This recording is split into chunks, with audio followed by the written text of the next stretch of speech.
Selamat bertemu kembali dalam materi Family Support Group dengan tema bagaimana memotivasi orang dalam menjalani rehabilitasi narkotika, psikotropika, dan zat adiktif lainnya. Tema kali ini kita fokus pada pemberian motivasi kepada klien. Yang pasti motivasi itu berpusat pada klien itu sendiri. Tujuan utama dari pemberian motivasi itu untuk mengarahkan mereka menyadari tentang bahaya narkoba dan juga mau untuk melakukan sebuah perubahan. Perubahan ini juga selain berpusat pada klien dan juga pada orang yang ada di sekitar klien itu sendiri, terutama keluarga-keluarga dekatnya, saudara-saudaranya, bapak ibu dan adik-adik dan kakak-kakaknya juga, dan juga co-dependentsnya mereka yang kalau sudah bersuami, ya, istrinya juga untuk diberikan sebuah motivasi. Nah, tidak mengherankan banyak orang di Indonesia, banyak keluarga-keluarga yang sampai saat ini tidak memahami pentingnya sebuah pemulihan. Pemulihan itu sendiri baik pemulihan berupa rehabilitasi rawat inap, berupa rehabilitasi rawat jalan, dan juga rehabilitasi model lainnya. Nah, model rehabilitasi yang ada sekarang banyak model, yang antara lain seperti di Sekar Mawar ini dengan model terapi community, dan juga ada model lain seperti narkotika anonimus, dan juga ada elektrik model, kognitif behavior terapi, dan model-model lainnya seperti spiritual model, medical model. Orang-orang yang terlibat di dalam penggunaan narkoba ini banyak juga yang mengatakan saya tidak bermasalah dan mereka tidak mampu untuk berhenti dan tidak bisa untuk berhenti dan sulit untuk berhenti. Nah, bagaimana caranya supaya orang-orang itu berubah dan mau untuk menjalani sebuah proses pemulihan? Ada beberapa model pendekatan yang antara lain dalam bentuk model tradisional. Tradisional model ini adalah pendekatan-pendekatan yang sekiranya orang itu sulit untuk berhenti dan banyak sekali persoalan-persoalan yang terjadi dalam hidup. Biasanya model tradisional ini orang bisa berubah, bisa berhenti kalau dia sudah masuk fase yang namanya hit rock the bottom. Hit rock the bottom ini adalah sampai titik bawah, sampai semuanya hancur, semuanya berantakan. Ini adalah hit rock the bottom. Nah, orang yang hit rock the bottom ini orang yang memang tidak berubah jika mereka tidak cukup menderita. Itu adalah hit rock the bottom. Nah, sebagai contoh dari hit rock bottom, suatu model ini, bahwa ada satu perkataan-perkataan yang biasa dilontarkan oleh orang-orang sekitar. Sebagai contoh, jika Anda tidak mau berubah, Anda harus keluar dari tempat ini. Ini adalah contoh dari model-model tradisional. Model tradisional ini juga seseorang yang biasanya sering melakukan sebuah penyangkalan. Penyangkalan itu berpusat pada memory system. Memorinya, brain disease-nya itu, otaknya itu menyatakan sebuah penyangkalan karena ini adalah sebuah memori. Penyangkalan adalah salah satu addictive personality dari seseorang yang bermasalah dengan adiksi. Nah, cara terbaik untuk menerobos penyangkalan ini adalah dengan sebuah proses konfrontasi secara langsung kepada seseorang yang bermasalah.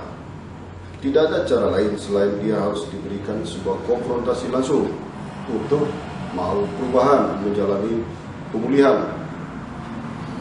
Nah, model lain dari cara kita untuk memberikan motivasi adalah dengan istilah motivational interviewing. Model interviewing ini juga ada banyak persoalan. Misalnya ada beberapa contoh orang-orang yang dalam posisi ambivalen. Ambivalen itu artinya mendua. Sebagai contoh, orang yang mendua ini, saya bermasalah dengan narkoba, saya mau menjalani pemulihan, tetapi ada dua persoalan di sini. Persoalannya mau menjalani rehabilitasi, tetapi saya ada kegiatan di luar. Jadi ini yang agak sulit untuk menjalani pemulihan. Nah, motivasi untuk mendorong perubahan minimal mulai adanya penerimaan dari seseorang ini, menerima, mengakui bahwa saya bermasalah dengan adiksi, sehingga hidup saya sepertinya tidak terkendali, sehingga mudah untuk menjalani sebuah treatment. Mengapa orang tidak mau berubah? Masalahnya bukan kepada mereka yang menyangkal atau denial, atau mereka tidak ada motivasi, tetapi lebih kepada sifat adiksi itu sendiri.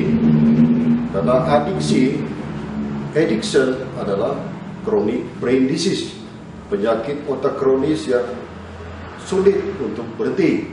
Nah, di dalam otak yang kronis ini muncul pengaruh-pengaruh yang merusak normatifnya manusia, seperti mempengaruhi motivasinya mereka, mempengaruhi perhatiannya mereka, konsentrasi mereka, cara pandang mereka, dan juga rencana-rencana mereka yang terbengkelai akibat dari adiksi itu sendiri.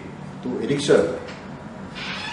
Nah, memahami perubahan orang, kita harus melihat dari tahapan-tahapan perubahan. Banyak tahapan-tahapan yang kita lihat dari seseorang supaya mulai ada termotivasi, yaitu dengan berbagai macam perubahan. Menolong orang untuk berubah, minimal kita harus melakukan sebuah wawancara motivasi. Tahapan-tahapan perubahan ini kita lihat supaya orang terdorong untuk melakukan sebuah perubahan, yaitu dengan berbagai tahapan motivasi. Salah satunya adalah tahapan pre-kontemplasi.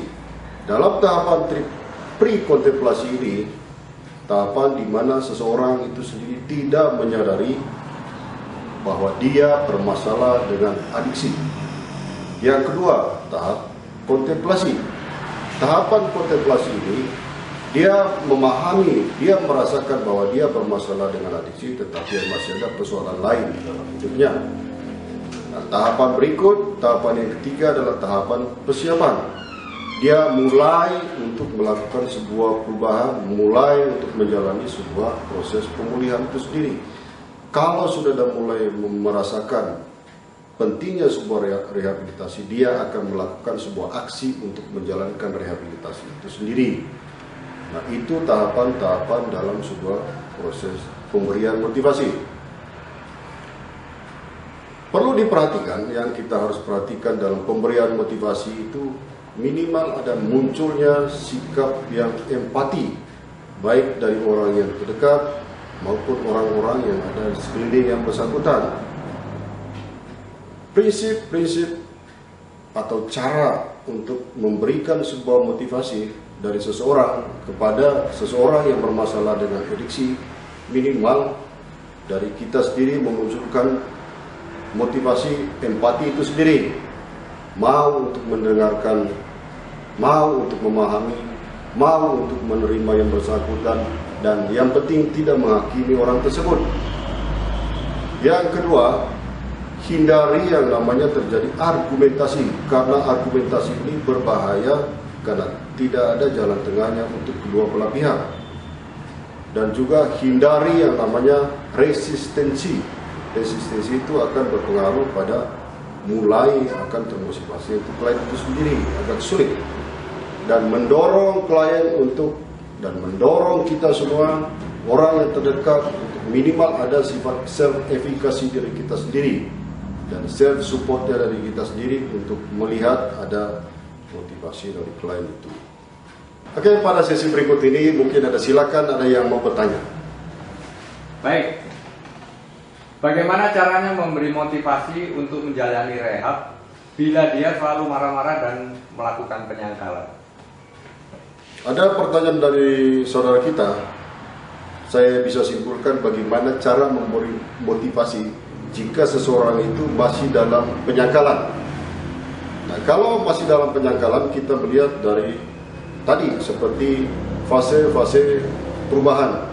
Fase perubahan ini kita lihat sepertinya seseorang itu masih dalam fase pre-kontemplasi. Fase pre-kontemplasi untuk memberikan motivasi itu sangat sulit. Kecuali yang biasa kita lakukan adalah memberikan edukasi, memberikan informasi supaya pada akhirnya si klien itu sendiri menyadari bahwa ternyata apa yang saya lakukan selama ini adalah bermasalah buat diri saya dan buat keluarga-keluarga di sekitarnya. Oke, ada lagi mungkin pertanyaan berikutnya. Saya Pak, selamat siang Pak. Ya. Saya mau bertanya, bagaimana bila seseorang harus melalui intervensi, lagi dipaksa atau ditangkap kemudian dimasukkan ke rehab? Terima kasih Pak. Ada beberapa orang, dan tidak semua orang yang masuk ke rehab itu dengan dia sendiri. Ada beberapa orang yang tipikalnya memang harus dipaksa atau istilahnya harus diintervensi. Nah, kita melihat orang yang diintervensi berarti dipaksa untuk masuk dalam rehabilitasi. Berarti di dalam rehab harus ada proses pemberian motivational interviewing. Selain motivational interviewing yang diberikan oleh konselor, expert juga dengan psikolog lainnya selalu memberikan motivasi kepada yang bersangkutan. Selain motivasi itu, kalau dia sudah masuk dalam sebuah rehabilitasi, yang pasti banyak materi-materi yang mendukung dia untuk sebuah perubahan. Salah satunya adiksi itu sendiri, relapse prevention, memahami bahwa dia bermasalah dengan penggunaan narkoba itu. Ada lagi pertanyaan? Apa yang harus dilakukan keluarga berkaitan dengan motivasi bila orang tersebut kembali memakai narkoba? Oke, jika seseorang mulai menggunakan narkoba kembali, apa yang keluarga harus lakukan? Yang pertama yang harus ditekankan adalah keluarga jangan panik. Yang kedua, jangan judgement seseorang. Jangan menghakimi seseorang. Nah, yang ketiga, keluarga harus memberikan motivasi kembali. Karena seseorang yang tadi menjadi kambuh kembali akan masuk ke fase awal. Nah, jika sudah masuk fase awal, keluarga harus memotivasi dan interview kembali supaya si yang bersangkutan mau melakukan sebuah perubahan kembali untuk menjalani pemulihan supaya dia bisa memelihara pemulihan itu. Jadi kesimpulannya adalah kita harus memberikan motivasi kepada klien yang bermasalah dengan adiksi, karena motivasi adalah hal yang sangat penting buat klien itu sendiri. Dan juga berharap motivasi itu berpusat pada klien itu. Dan keluarga yang mendampingi yang bersangkutan perlu selalu memberikan motivasi agar tercapai tujuan sebuah perubahan. Demikian materi yang saya sampaikan tentang memberi motivasi untuk menjalani rehabilitasi. Semoga materi ini bisa berguna bagi masyarakat dan juga keluarga-keluarga yang bermasalah dengan narkotika. Jangan lupa like and subscribe di channel YouTube kami. Terima kasih, sampai jumpa. I love you.